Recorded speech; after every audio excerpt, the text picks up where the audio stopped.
আল্লাহ তুমি আমাদেরকে তাওবাকারীদের অন্তর্ভুক্ত বানা দাও। ওয়াজআলনি মিনাল মুতাতাহহিরিন, আল্লাহ তুমি আমাদেরকে পবিত্রতা অর্জনকারীদের অন্তর্ভুক্ত বানা দাও। আমরা কালিমায়ে শাহাদাতের সাথে এই দোয়াটাও অ্যাড করে এইভাবে পড়তে পারি, আশহাদু আল্লা ইলাহা ইল্লাল্লাহু ওয়া আশহাদু আন্না মুহাম্মাদান আবদুহু ওয়া রাসূলুহু, আল্লাহুম্মা ইজআলনি মিনাত তাওয়াবিন ওয়াজআলনি মিনাল মুতাতাহহিরিন। আল্লাহর রাসূল বলেন, কেউ যদি ওযু সুন্দরভাবে করার পরে এই দোয়াটা পড়তে পারে, আল্লাহ রাব্বুল আলামিন তার জন্য জান্নাতের ৮টা দরওয়াজা খুলে দেয়। মুসলমান ভাইরা আমার, এই যে 7টা আমল, জান্নাতে যাওয়ার সহজ সহজ আমল করার নিয়ত করা যায় না ইনশাআল্লাহ। 1 নাম্বার বলেছিলাম সাইয়্যিদুল ইস্তিগফার, 2 নাম্বার আল্লাহ রাব্বুল আলামিনের কাছে বেশি বেশি জান্নাত চাওয়া, জাহান্নাম থেকে মুক্তি চাওয়া। 3 নাম্বার আমল আয়াতুল কুরসি প্রত্যেক নামাজের পরে তেলাওয়াত করা। 4 নাম্বার আমল আজানের সাথে সাথে আজানের জবাব দেওয়া। 5 নাম্বার আমল হলো আজানের পরে যে দোয়াটা আছে ওই দোয়াটা পড়া। 6 নাম্বার আমল যখনই ওযু করব চেষ্টা করব 2 রাকাত নামাজ পড়া। আর 7 নাম্বার আমল হলো ভালো করে উত্তমভাবে ওযু করার পরে কালিমায়ে শাহাদাত পড়া। এই যে 7টা আমল বলা হলো, আমরা ইনশাআল্লাহ জান্নাতে তো সবাই যেতে চাই, এই 7টা আমল করব তো। আল্লাহ তুমি আমাদের সকলকে কবুল করো, বলেন আমিন। এই দুনিয়ার মানুষ শোনো, দুনিয়াতে যত মাখলুকাত আছে সমস্ত মাখলুকাতগুলি আমি আল্লাহর জিকির করে ইবাদত বন্দেগি করে, ওয়ালাকিন লা তাফকাহুনা তাসবিহাহুম, কিন্তু তাদের ইবাদতের ধরনটা তোমরা বুঝো না। যেহেতু আল্লাহ রাব্বুল আলামিন আমাদেরকে বানিয়েছেন ইবাদতের জন্য, সুতরাং কিয়ামতের ময়দানে আমাদের হিসাব দিতে হবে। আল্লাহ পাক বলেন, ওয়া ইন্নামা তুওয়াফাউনা উজুরাকুম ইয়াউমাল কিয়ামাহ, আমি আল্লাহ কিয়ামতের ময়দানে বান্দা তোমাদেরকে প্রতিদান দেব, পূর্ণ প্রতিদান দেব। যারা নেক কাজ করবে আল্লাহ রাব্বুল আলামিন তাদেরকে নেক কাজের পূর্ণ প্রতিদান দিবেন, আর যারা গুনাহ করবে তাদের গুনাহেরও প্রতিদান আল্লাহ রাব্বুল আলামিন দিবেন। ফামান যুহজিহা আনিন নার ওয়া উদখিলাল জান্নাতা ফাকাদ ফাজ। আল্লাহ রাব্বুল আলামিন বলেন, যেই বান্দাকে জাহান্নাম থেকে মুক্ত করে উদখিলাল জান্নাহ, জান্নাতে প্রবেশ করায়া দেওয়া হলো, ফাকাদ ফাজ, ওই ব্যক্তি সফলতার কামিয়াবি অর্জন করে। একজন মানুষ সে যখন জান্নাতি হবে তখনই সে চূড়ান্ত সফলতা অর্জন করবে। জান্নাতটা কেমন? আল্লাহ রাব্বুল আলামিন বলেন, লা আইনুন রাআত ওয়ালা উযুনুন সামিআত ওয়ালা খাতারা আলা কলবি বাশার। আমি আল্লাহ এমন ভাবে জান্নাত বানিয়েছি, জান্নাতে এত নাজ নিয়ামত যা কোনোদিন কোনো কান শ্রবণ করেন নাই, কোনোদিন কোনো চোখ দেখে নাই। আল্লাহ পাক বলেন, এমন কি কোনো অন্তর কোনোদিন কল্পনাও করতে পারবে না, এত নাজ নিয়ামত এত সুন্দর করে আমি আল্লাহ জান্নাত সৃষ্টি করেছি। এই জান্নাতে যেতে মনে চায়? সবাই বলেন, সবাই বলেন। আমরা সবাই জান্নাতে যেতে চাই।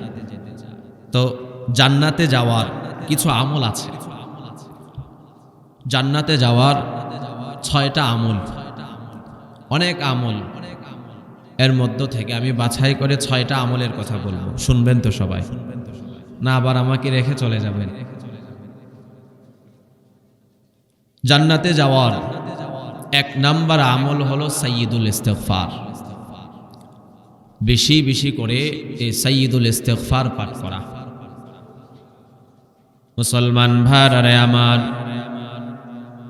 কথাগুলো দিলের কান দ্বারা বুঝবেন, বুখারী শরীফের মধ্যে হাদিস আসছে, হযরত শাদ্দাদ ইবনে আউস রাদিয়াল্লাহু তাআলা আনহু থেকে হাদিস বর্ণিত, আল্লাহর রাসূল সাল্লাল্লাহু আলাইহি ওয়াসাল্লাম বলেন, কোন ব্যক্তি যদি সকাল বেলায় সাইয়্যিদুল ইস্তিগফার পাঠ করে সন্ধ্যার আগে যদি তার ইন্তেকাল হয়ে যায়, সে সোজা আল্লাহ পাকের জান্নাতে প্রবেশ করবে। আবার কোন ব্যক্তি যদি সন্ধ্যায় সাইয়্যিদুল ইস্তিগফার পাঠ করে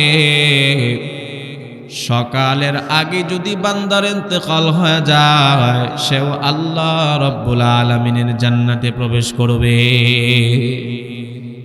অর্থাৎ 24টা ঘন্টার মধ্যে সকাল এবং সন্ধ্যায় যদি আমরা সাইয়্যিদুল ইস্তিগফার 2 বার পাঠ করতে পারি, রাসূলের এই হাদিস প্রমাণ করে আমাদের জন্য জান্নাতের ফায়সালা। মুসলমান ভাইরা আমার, সাইয়্যিদুল ইস্তিগফার একবার বললে এটা মুখস্থ করা যাবে না।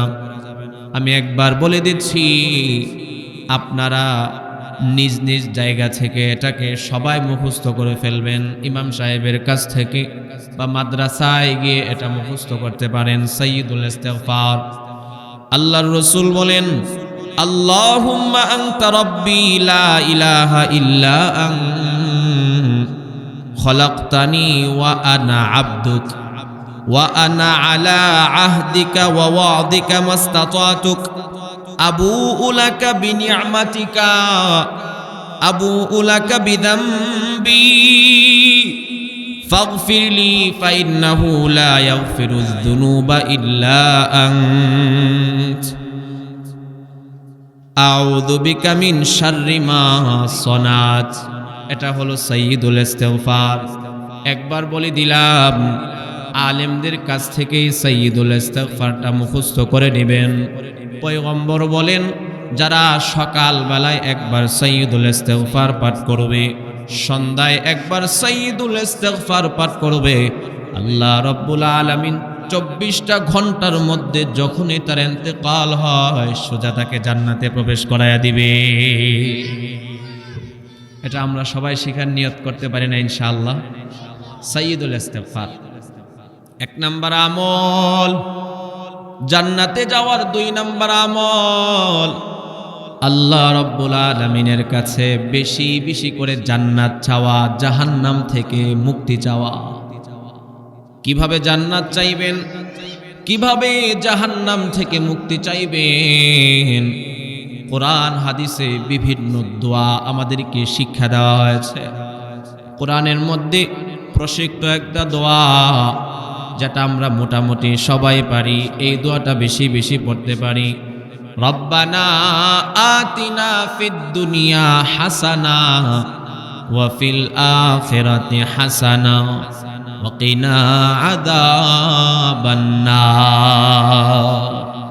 দোয়াটার অর্থ হলো, আল্লাহ, দুনিয়াতে যত কল্যাণ আছে আপনি আমারে দান করেন, আখিরাতে যত কল্যাণ আছে মালিক আপনি আমারে দান করেন, এবং আমাকে আপনি জাহান্নামের আগুন থেকে হেফাজত করেন। এই দোয়াটা আমরা প্রত্যেক নামাজের পরে পড়ার চেষ্টা করব। আল্লাহ রাব্বুল আলামিন পবিত্র কোরআনে তার খাঁটি বান্দাদের বৈশিষ্ট্য বলতে গিয়ে বলেন, ওয়াল্লাযীনা ইয়াকুলুনা রাব্বানা ইসরিফ আন্না আযাবা জাহান্নাম ইন্না আযাবাহা কানা গরামা। আল্লাহ রাব্বুল আলামিনের খাঁটি বান্দা কারা? আল্লাহ রাব্বুল আলামিন তাদের বিভিন্ন গুণের কথা পবিত্র কোরআনের মধ্যে বলেছেন। আল্লাহ পাকের খাঁটি বান্দা হওয়ার একটা গুণ হলো, আল্লাহ পাক বলেন, এরা আমি আল্লাহর কাছে জাহান্নাম থেকে পানাহ চাইবে, আমি আল্লাহর কাছে জাহান্নাম থেকে মুক্তি চাওয়া, এটা একজন খাঁটি মুমিনের আলামত। তিরমিজি শরীফের মধ্যে হাদিস আসছে, আল্লাহর রাসূল সাল্লাল্লাহু আলাইহি ওয়াসাল্লাম বলেন, মান সাআলাল্লাহুল জান্নাহ সালাসা মাররাত, কোন ব্যক্তি যদি আল্লাহ রাব্বুল আলামিনের কাছে 3 বার জান্নাত চায়, কয়বার বলেন না? সবাই বলেন কয়বার? আল্লাহর রাসূল বলেন, কোন ব্যক্তি যদি আল্লাহ রাব্বুল আলামিনের কাছে 3 বার জান্নাত চায়, ক্বালাতিল জান্নাহ আল্লাহুম্মা আদখিলহুল জান্নাহ, জান্নাত আল্লাহ রাব্বুল আলামিনকে ডাক দে, কই মালিক তোমার বান্দাটা এত করে তোমার কাছে জান্নাত চাইতেছে, মেহেরবানি করে তুমি তারে জান্নাত দিয়া দাও। আল্লাহর রাসূল বলেন, আর কেউ যদি 3 বার আল্লাহ রাব্বুল আলামিনের কাছে জাহান্নাম থেকে মুক্তি চায়, ক্বালাতিন নার আল্লাহুম্মা আজিরহু মিনান নার, তখন জাহান্নাম আল্লাহকে ডাক দিয়ে বলতে থাকে, মালিক তোমার এই বান্দাটা এত করে তোমার কাছে জাহান্নাম থেকে মুক্তি চাইতেছে, মেহেরবানি করে তুমি তোমার এই বান্দাটারে জাহান্নাম থেকে মুক্তি দিয়া দাও। মুসলমান ভাইরা আমার, এই জন্য প্রত্যেক নামাজের পরে আল্লাহর কাছে দোয়া করা, আল্লাহুম্মা ইন্নী আসআলুকাল জান্নাহ ওয়া নাউযু বিকা মিনান নার। ওগো মালিক, আমরা তোমার কাছে জান্নাত চাই, জাহান্নাম থেকে মুক্তি চাই। প্রত্যেক নামাজের পরে কমপক্ষে 3 বার এই দোয়াটা পড়ব, আল্লাহুম্মা ইন্নী আসআলুকাল জান্নাহ ওয়া নাউযু বিকা মিনান নার। পারবো তো ইনশাআল্লাহ? সবাই নিয়ত করতে পারি না ইনশাআল্লাহ? সবাই বলেন না? কথা বুঝতেছেন? আমার কথা বুঝতেছেন? সবাই কথা বুঝলে হাত উঠান তো দেখে ইনশাআল্লাহ। আল্লাহ আমাদের সকলের হাতগুলোকে কবুল করেন, বলেন আমিন। হাত নামান। প্রত্যেক নামাজের পরে কমপক্ষে 3 বার আল্লাহর কাছে জান্নাত চাওয়া।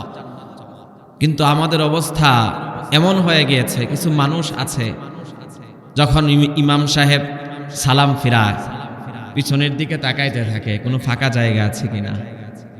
যদি একটু ফাঁকা জায়গা পায় তাহলে দৌড়, আছে না নাই?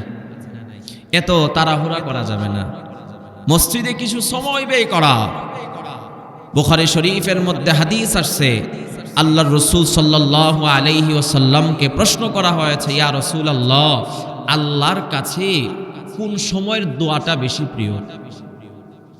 মুসলমান ভাইরা আমার, আল্লাহর রাসূলকে প্রশ্ন করা হলো, ইয়া রাসূলুল্লাহ, আল্লাহর কাছে প্রিয় সময়ের দোয়া কোনটা? আল্লাহর রাসূল বললেন, দুবুরা কুল্লি সালাতিন মাকতুবা, প্রত্যেক ফরজ নামাজের পরের দোয়া। 2 নম্বরে আল্লাহর রাসূল বললেন, জাওফু ফি আখিরিল লাইল, তাহাজ্জুদের নামাজের সময়ের দোয়া।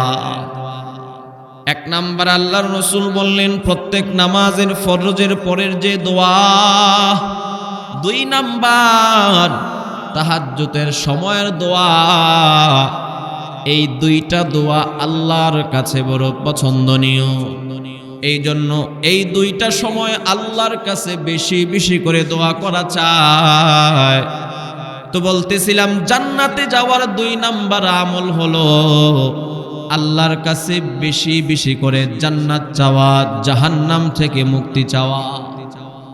জান্নাতে যাওয়ার 3 নাম্বার আমল, তিরমিজি শরীফের মধ্যে হাদিস আসছে, আল্লাহর রাসূল বলেন, মান ক্বারাআ আয়াতুল কুরসি ফি কুল্লি দুবুরি সালাতিন মাকতুবা, কোন ব্যক্তি যদি 5 ওয়াক্ত ফরজ নামাজের পরে আয়াতুল কুরসি তেলাওয়াত করে, আয়াতুল কুরসি পাঠ করে, লাম ইয়ামনাহু মিন দুখুলিল জান্নাহ ইল্লাল মাউত, আল্লাহর রাসূল বলেন ওই বান্দাটা মরতে দেরি, জান্নাতে যাইতে দেরি হবে না। বান্দা মরতে দেরি, জান্নাতে যাইতে দেরি না। বান্দাটা মৃত্যুর পরে পরে জান্নাতের নাজ নিয়ামতে থাকবে। আল্লাহর রাসূল বলেন, যেই বান্দাটা 5 ওয়াক্ত নামাজের পরে আয়াতুল কুরসি তেলাওয়াত করবে, জান্নাতে যাইতে মৃত্যু একমাত্র বাধা। সহজ আমল কিনা বলেন, কথা বলেন, সহজ আমল কিনা? একেবারে সহজ সহজ আমল। 3 নাম্বার আমল হলো প্রত্যেক নামাজের পরে আয়াতুল কুরসি তেলাওয়াত করা। 4 নাম্বার আমল আযানের জবাব দেওয়া। জান্নাতে যাওয়ার 4 নাম্বার আমল হলো আযানের জবাব দেওয়া। মুয়াজ্জিন যখন বলবে আল্লাহু আকবার, আল্লাহু আকবার, আমরাও তার সাথে বলবো আল্লাহু আকবার, আল্লাহু আকবার। মুয়াজ্জিন যখন বলবে আশহাদু আল্লা ইলাহা ইল্লাল্লাহ, আমরাও বলবো আশহাদু আল্লা ইলাহা ইল্লাল্লাহ। মুয়াজ্জিন যখন বলবে আশহাদু আন্না মুহাম্মাদার রাসূলুল্লাহ, আমরাও তার সাথে সাথে বলবো আশহাদু আন্না মুহাম্মাদার রাসূলুল্লাহ। মুয়াজ্জিন যখন বলবে হাইয়া আলাস সালাহ, আসো শান্তির দিকে আসো, আমরা বলবো লা হাওলা ওয়ালা কুওয়াতা ইল্লা বিল্লাহ। মুয়াজ্জিন যখন বলবে হাইয়া আলাল ফালাহ, আসো কল্যাণের দিকে আসো, আমরা বলবো লা হাওলা ওয়ালা কুওয়াতা ইল্লা বিল্লাহ। বিশেষ করে ফজরের নামাজে যখন মুয়াজ্জিন বলে আসসালাতু খায়রুম মিনান নাওম, তখন আমরা বলবো সাদাকতা ওয়া বারারতা। এরপরে মুয়াজ্জিন বলবে আল্লাহু আকবার, আল্লাহু আকবার, আমরাও বলবো তার সাথে আল্লাহু আকবার, আল্লাহু আকবার, লা ইলাহা ইল্লাল্লাহ। আল্লাহর রাসূল বলেন, আমার কোন উম্মত যদি আযানের পরের আযানের সাথের জবাবটা সুন্দরভাবে নিয়মিত দিতে পারে, আল্লাহর রাসূল বলেন দুখুলুল জান্নাহ, তাকেও আল্লাহ পাক জান্নাতে প্রবেশ করায় দিবে। মুসলমান ভাইরা আমার, আযানের জবাবটা যেন মুখের মধ্যে সীমাবদ্ধ না থাকে, যে আযানের জবাব তো দিয়ে দিলাম, এখন আর মসজিদে যাওয়ার দরকার কি, জান্নাত তো আমি পেয়ে গেলাম। না বাবা না, এটা বাস্তবে তখনই পরিণত হবে যখন আপনি মসজিদে এসে জামাতের সাথে নামাজ পড়বেন। মুসলমান ভাইরা আমার, জান্নাতে যাওয়ার 4 নাম্বার আমল আযানের জবাব দেওয়া। আযানের জবাব দেওয়ার সাথে সাথে 5 নাম্বার আমল আযানের পরে আযানের যে দোয়াটা আছে সেই দোয়াটা পড়া। ওই দোয়াটাকে বলা হয় দোয়ায়ে ওসিলা। আল্লাহুম্মা রাব্বা হাদিহিদ দাওয়াতিত তাম্মা والصلاة القائمة آت محمدا الوسيلة والفضيلة وابعثه مقاما محمودا الذي وعدته। এই যে দোয়াটা আছে আযানের পরের দোয়া, আল্লাহর রাসূল বলেন কিয়ামতের ময়দানে আল্লাহ রাব্বুল আলামিনের কাছে মাকামে মাহমুদ একটা ভিআইপি জায়গা থাকবে। আল্লাহ রাব্বুল আলামিন ওই মাকামে মাহমুদ কেবলমাত্র একজন বান্দাকে দান করবেন। আমি রাসূল আশা রাখি ওই মানুষটা আমি রাসূলই হব। সুতরাং উম্মত, তোমরা আমার জন্য আল্লাহর কাছে এই মাকামে মাহমুদ কামনা করো। ও মুসলমান, আমরা যদি আল্লাহর রাসূলের জন্য আল্লাহর কাছে মাকামে মাহমুদ কামনা করতে পারি, আমরা যদি রাসূলের জন্য দোয়া নাও করি, তারপরেও আল্লাহ রাব্বুল আলামিন তার রাসূলকে এই মাকামে মাহমুদ দান করবেন। মুসলমান, আর যদি আমি রাসূলের জন্য দোয়াটা করি, আমার লাভ কি হবে? আল্লাহর রাসূল বলেন, মান সাআলাহুল্লাহু লি আল ওয়াসিলা যেই ব্যক্তি আমি রসুলের জন্য এই মাকামে মাহমুদ আল্লাহর কাছে চাইবে, হাল্লাত লাহু শাফাতি, আমি রসুলের সুপারিশ আমার ওই বান্দার জন্য ওয়াজিব হয়ে যাবে। মুসলমান ভাইরা আমার, এই দুয়ার মধ্যে এটাও আছে, প্রার্থনাটাও আছে, আল্লাহ তুমি রসুলকে মাকামে মাহমুদ দান করো। এই জন্য আমরা যদি আজানের পরে এই দোয়াটা পড়তে পারি, আল্লাহর রসুল বলেন হাল্লাত লাহু শাফাতি, আমি রসুলের সুপারিশ বান্দা তোর জন্য ওয়াজিব হয়ে যাবে। আর যার জন্য রসুলের সুপারিশ ওয়াজিব সে তো বিনা হিসাবে জান্নাতি। জান্নাতে যাওয়ার 6 নাম্বার আমল ওযুর পরে 2 রাকাত নামাজ পড়া। যখনই বান্দা ওযু করবা, ওযুর পরে 2 রাকাত নামাজ পড়া। কয় রাকাত নামাজ? সবাই বলেন কয় রাকাত নামাজ? পিছনে আওয়াজ হয় নাই যুবক ভাইরা, সবাই বলেন কয় রাকাত নামাজ? 2 রাকাত নামাজ ওযুর পরে পড়াটাকে বলা হয় তাহিয়াতুল উযু।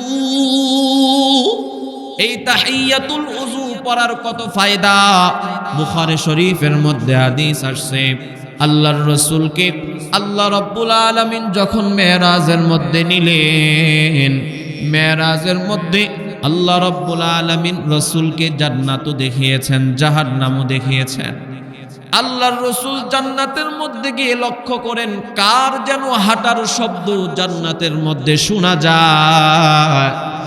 আল্লাহর রাসূল ডাক দেয়া কয়, ভাই জিবরাইল, জান্নাতের মধ্যে তো কোনো মানুষ নাই, কার হাঁটার শব্দ জান্নাতের মধ্যে শোনা যাইতেছে? জিবরাইল আলাইহিস সালাতু ওয়াস সালাম ডাক দেয়া কয়, ইয়া রাসূলুল্লাহ, এটা হলো আপনার সাহাবী আদরের বেলাল। বেলালের হাঁটার শব্দ জান্নাতের মধ্যে শোনা যাইতেছে। মুসলমান ভাইরা আমার, আল্লাহর রাসূল যখন পৃথিবীতে আসছেন, বেলালকে ডাক দিলেন, বেলাল তুমি এদিকে আসো।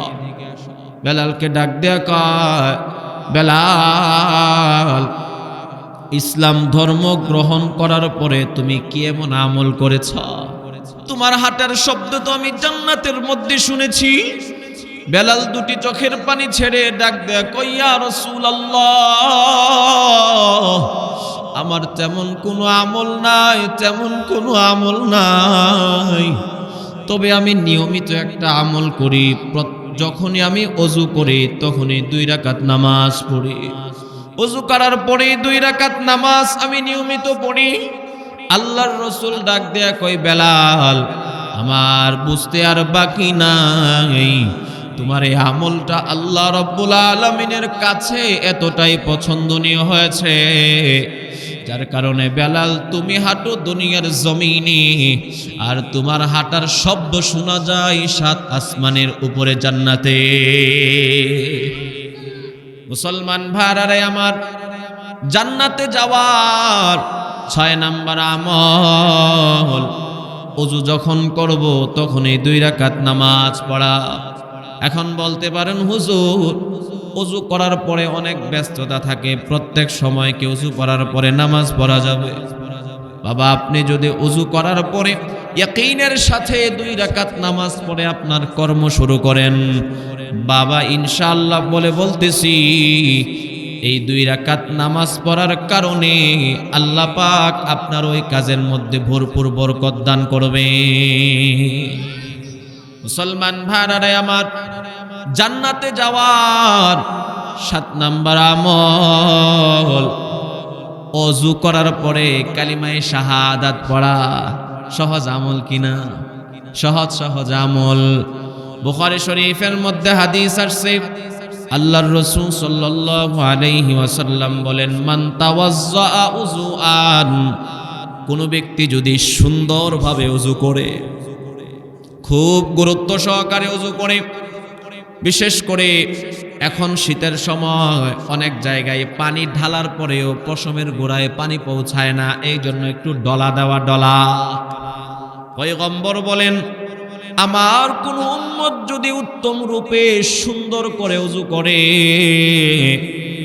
ওযু করার পরে যদি কালিমায়ে শাহাদাত পড়ে, আশহাদু আল্লা ইলাহা ইল্লাল্লাহু ওয়াহদাহু লা শারীকা লা ওয়া আশহাদু আন্না মুহাম্মাদান আবদুহু ওয়া রাসূলুহু। আল্লাহর রাসূল বলেন, আমার কোন উম্মত যদি ওযু করার পরে কালিমায়ে শাহাদাত পড়ে, ফুতিহাত লাহু আবওয়াবুল জান্নাতি সামানিয়া, আল্লাহ রাব্বুল আলামিন তার জন্য জান্নাতের 8টা দরওয়াজা খুলে দেয়। মুসলমান ভাইরা আমার, তিরমিজি শরীফের মধ্যে আরেকটু বেশি বলা হয়েছে, আল্লাহুম্মা জাআলনি মিনাত তাওয়াবিন ওয়াজআলনি মিনাল মুতাতাহহিরিন। দোয়াটার অর্থ হলো, আল্লাহ তুমি আমাদেরকে তাওবাকারীদের অন্তর্ভুক্ত বানা দাও। আল্লাহ তুমি আমাদেরকে তাওবাকারীদের অন্তর্ভুক্ত বানা দাও। ওয়াজআলনি মিনাল মুতাতাহহিরিন, আল্লাহ তুমি আমাদেরকে পবিত্রতা অর্জনকারীদের অন্তর্ভুক্ত বানা দাও। আমরা কালিমায়ে শাহাদাতের সাথে এই দোয়াটাও অ্যাড করে এইভাবে পড়তে পারি, আশহাদু আল্লা ইলাহা ইল্লাল্লাহু ওয়া আশহাদু আন্না মুহাম্মাদান আবদুহু ওয়া রাসূলুহু। আল্লাহুম্মা জাআলনি মিনাত তাওয়াবিন ওয়াজআলনি মিনাল মুতাতাহহিরিন। আল্লাহর রাসূল বলেন, কেউ যদি ওযু সুন্দরভাবে করার পরে এই দোয়াটা পড়তে পারে, আল্লাহ রাব্বুল আলামিন তার জন্য জান্নাতের 8টা দরওয়াজা খুলে দেয়। মুসলমান ভাইরা আমার, এই যে 7টা আমল, জান্নাতে যাওয়ার সহজ সহজ আমল করার নিয়ত করা যায় না ইনশাআল্লাহ। 1 নাম্বার বলেছিলাম সাইয়্যিদুল ইস্তিগফার। 2 নাম্বার আল্লাহ রাব্বুল আলামিনের কাছে বেশি বেশি জান্নাত চাওয়া, জাহান্নাম থেকে মুক্তি চাওয়া। 3 নাম্বার আমল আয়াতুল কুরসি প্রত্যেক নামাজের পরে তেলাওয়াত করা। 4 নাম্বার আমল আজানের সাথে সাথে আজানের জবাব দেওয়া। 5 নাম্বার আমল হলো আজানের পরে যে দোয়াটা আছে ওই দোয়াটা পড়া। 6 নাম্বার আমল যখনই ওযু করব চেষ্টা করব 2 রাকাত নামাজ পড়া। আর 7 নাম্বার আমল হলো ভালো করে উত্তম ভাবে ওযু করার পরে কালিমায়ে শাহাদাত পড়া। এই যে 7টা আমল বলা হলো, আমরা ইনশাআল্লাহ জান্নাতে তো সবাই যেতে চাই, এই 7টা আমল করব তো? আল্লাহ তুমি আমাদের সকলকে কবুল করো, বলেন আমিন। এরপরে আসেন জান্নাতে যাওয়ার কিছু আমল তো বললাম, এখন জাহান্নামে কোন কোন আমল করলে জাহান্নামে যেতে হবে। এমন কিছু আমল আছে যে আমলগুলো করলে জাহান্নামে যেতে হবে। এতক্ষণ 7টা আমল ছিল করণীয়, আর এখন যে আমলগুলো বলবো ওইগুলো হলো বর্জনীয়। মাশাআল্লাহ। জাহান্নামে যাওয়ার 1 নাম্বার, যেই ব্যক্তি শিরিক করবে, আল্লাহর রাসূল বলেন, আল্লাহ রাব্বুল আলামিন বলেন তার জন্য জাহান্নাম ওয়াজিব হয়ে যায়। যারা আল্লাহর সাথে শিরিক করবে, আল্লাহ রাব্বুল আলামিন পবিত্র কোরআনের মধ্যে বলেন, কুল ইন্নামা আনা বাশারুম মিথলুকুম ইউহা ইলাইয়া আন্নামা ইলাহুকুম ইলাহু ওয়াহিদ ফামান কানা ইয়ারজু লিকা রাব্বিহি ফালইয়ামাল আমালান সালিহা ওয়ালা ইউশরিক বিইবাদাতি রাব্বিহি আহাদা। আল্লাহ রাব্বুল আলামিন বলেন, পয়গম্বর আপনি আপনার উম্মতদেরকে বলে দেন আপনি তাদের মতো একজন মানুষ, তবে পার্থক্য হলো ইউহা ইলাই, পয়গম্বর আপনার প্রতি ওয়াহি নাযিল করা হয়। কি ব্যাপারে ওয়াহি আসে? আল্লাহ পাক বলেন, কুল ইউহা ইলাইয়া ইন্নামা আনা বাশারুম মিথলুকুম ইউহা ইলাইয়া আন্নামা ইলাহুকুম ইলাহু ওয়াহিদ। পয়গম্বর আপনি মানুষদেরকে জানা দেন আমি আল্লাহ এক, আমি আল্লাহর সাথে কোনো শরীক করা যাবে না, আমি আল্লাহ এক, আমি আল্লাহ এক। ফামান কানা ইয়ারজু লিকা রাব্বিহি, কোনো ব্যক্তি যদি আমি আল্লাহর সাথে সাক্ষাৎ করতে চায়, ফালইয়ামাল আমালান সালিহা, তাহলে সে যেন 1 নম্বরে নেক কাজ করে, 2 নম্বর ওয়ালা ইউশরিক বিইবাদাতি রাব্বিহি আহাদা। এই মানুষগুলো যেন আমি আল্লাহর সাথে কাউকে শরীক না করে, শিরিক না করে। এই শিরিক হলো 3 প্রকার। কয় প্রকার বলেন? পিছন থেকে আওয়াজ আসতেছে না, সবাই বলেন কয় প্রকার? শিরিক হলো 3 প্রকার। দিলের কান দ্বারা বাজান কথাগুলো বোঝার চেষ্টা করবেন।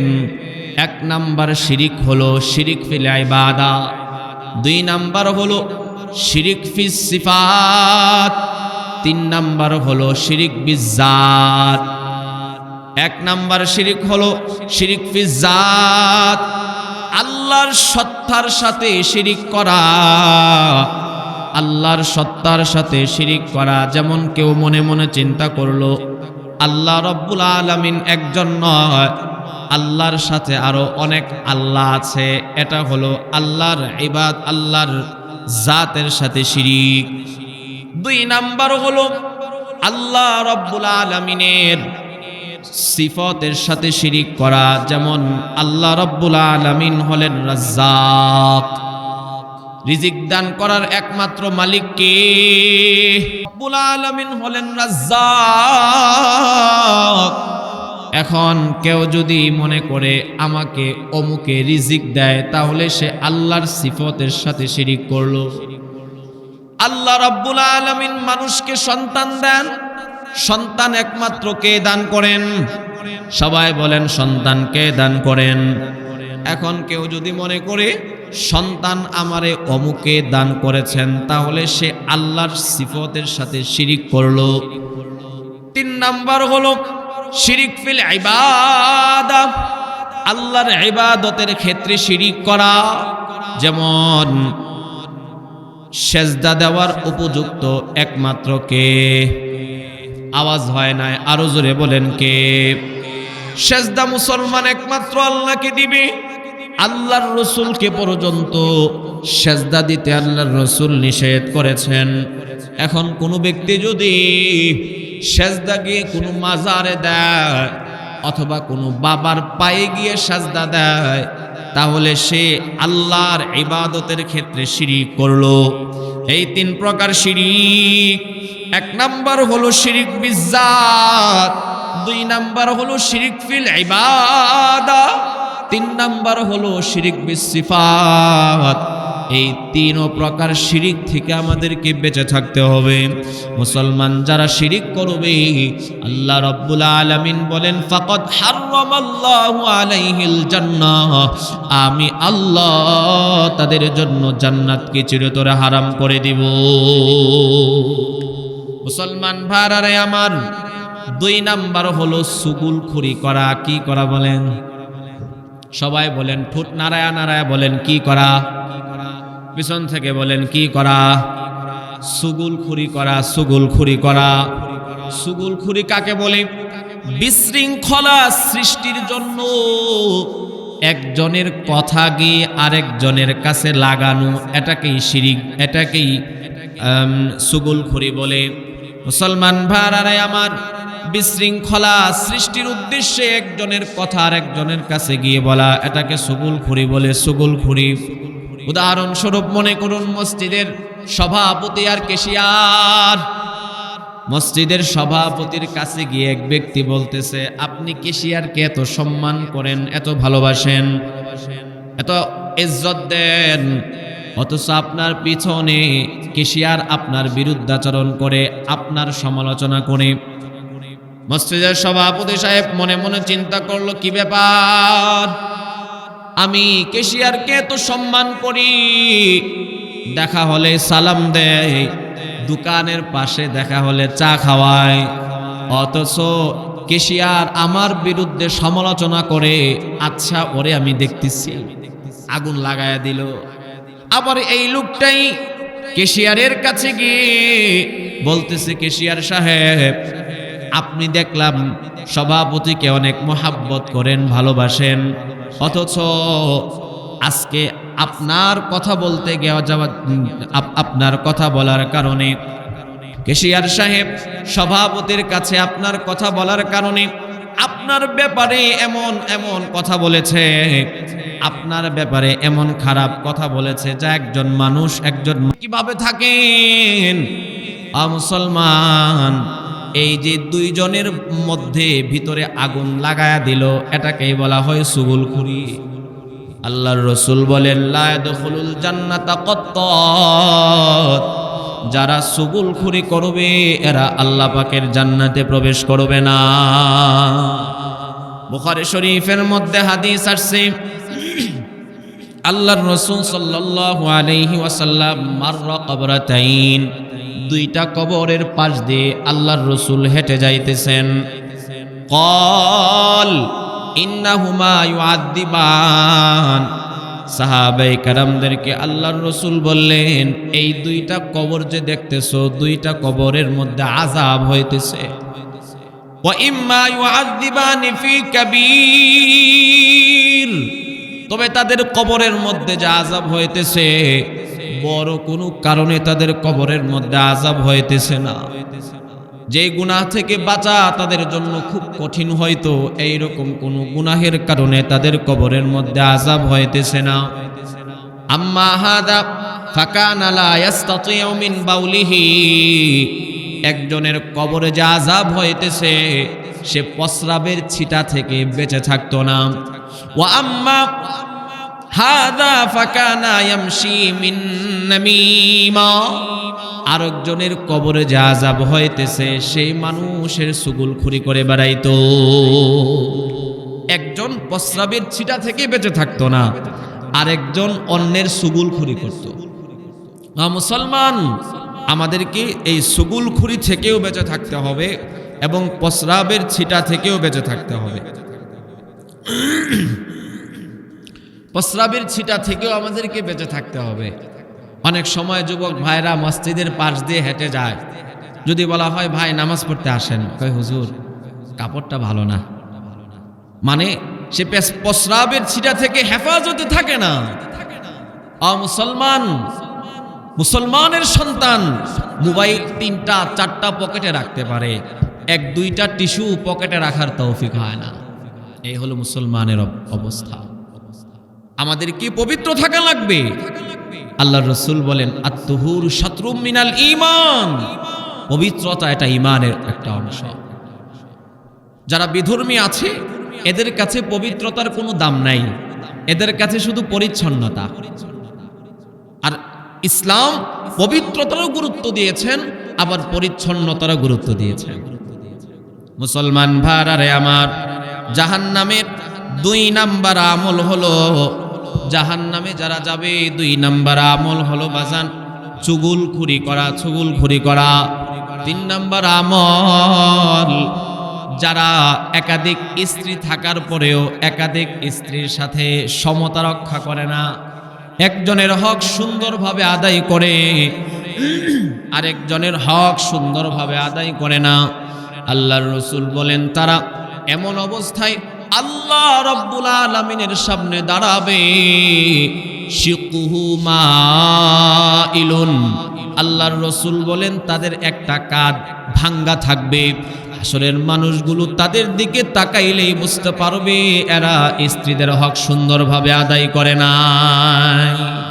মুসলমান ভাইরা আমার, 4 নাম্বার হলো বিশেষ করে মা বোনরা পর্দার সাথে না থাকা।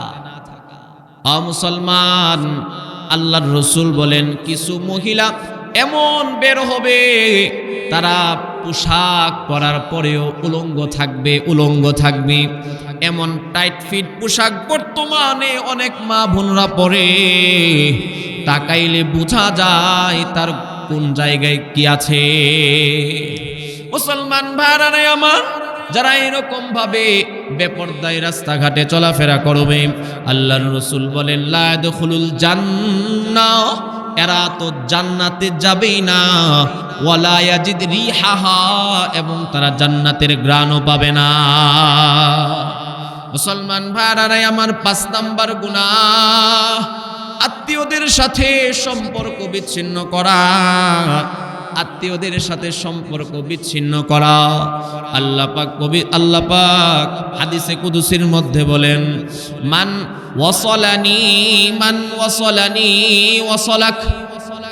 এই দুনিয়ার মানুষ শুনো, মান আসিলু ওয়াসালাক, আমি আল্লাহ যেই বান্দা আত্মীয়দের সাথে সম্পর্ক বজায় রাখবে, আমি আল্লাহ তার সাথে সম্পর্ক বজায় রাখবো। ওয়া আনা আক্তাউ মান কাতাক, আর যেই বান্দা আত্মীয়দের সাথে সম্পর্ক বিচ্ছিন্ন করে দিবে, আমি আল্লাহ তার সাথে সম্পর্ক বিচ্ছিন্ন করে দিব। মুসলমান ভাইরা আমার, আল্লাহর রাসূল বলেন, উম্মত তোমরা যদি চাও তোমাদের হায়াতের মধ্যে বরকত হোক, 2 নাম্বার হলো তোমরা যদি চাও তোমাদের রিজিকের মধ্যে বরকত হোক। আমরা সবাই চাই কি চাই না? আমরা সবাই চাই আমাদের হায়াতের মধ্যে বরকত হোক।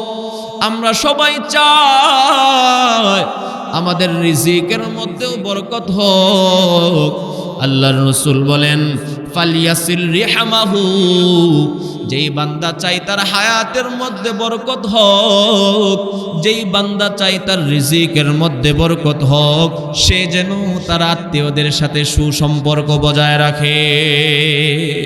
কারণ যে ব্যক্তি আত্মীয়দের সাথে সুসম্পর্ক বজায় রাখবে, আল্লাহ পাক তার হায়াতেও বরকত দিবেন, তার কামাই রুজি টাকা পয়সা ধন সম্পদের মধ্যেও আল্লাহ পাক বরকত দিবেন।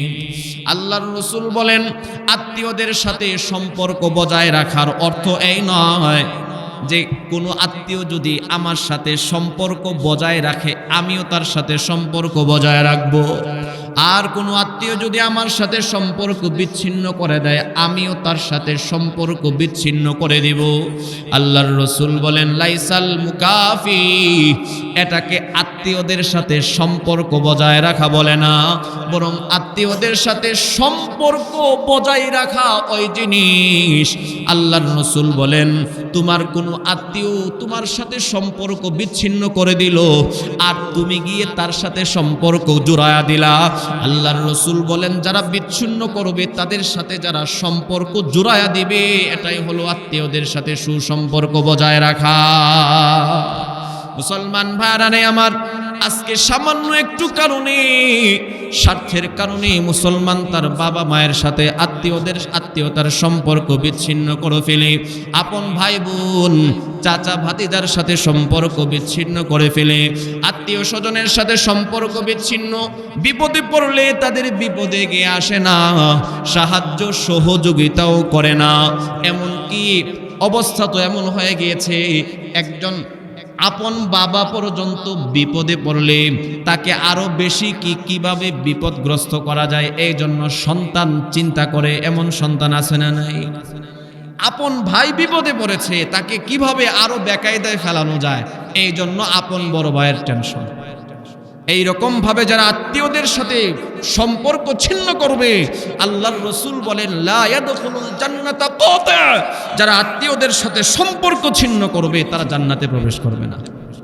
এ হলো জাহান্নামে যাওয়ার 5টা আমলের কথা বললাম। 1 নাম্বার হলো শিরিক করা, 2 নাম্বার হলো চুগলখুরি করা, 3 নাম্বার হলো একাধিক স্ত্রী যার আছে, যদি একাধিক স্ত্রীর সাথে কোনো ব্যক্তি সমতা রক্ষা না করে, 4 নাম্বার হলো মা বোনরা বেপরদায় চলাফেরা করা, আর 5 নাম্বার হলো আত্মীয়দের সাথে সম্পর্ক বিচ্ছিন্ন করা। এই 5টা করণীয় কাজ, করণীয় না বর্জনীয়?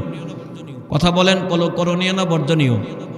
করণীয় কাজ বলেছিলাম 7টা, আর বর্জনীয় কাজ বলেছি কয়টা? 5টা। আমরা যদি ইনশাআল্লাহ এই করণীয় কাজগুলি করতে পারি জান্নাতি, আর বর্জনীয় কাজগুলো যদি বর্জন করতে পারি জাহান্নাম থেকে মুক্তির ফায়সালা ইনশাআল্লাহ। কথা অনেক লম্বা হয়ে গিয়েছে, রাত্র অনেক হয়ে গিয়েছে। আমরা এই পর্যন্ত যে আলোচনাগুলো করেছি, এই সেই আসরের পর থেকে নিয়ে এ পর্যন্ত আল্লাহ পাক আমাদেরকে যেই আলোচনাগুলো করা হলো সকলকে ওই আলোচনা মোতাবেক নিজের জীবন গড়ার তৌফিক দেন বলেন।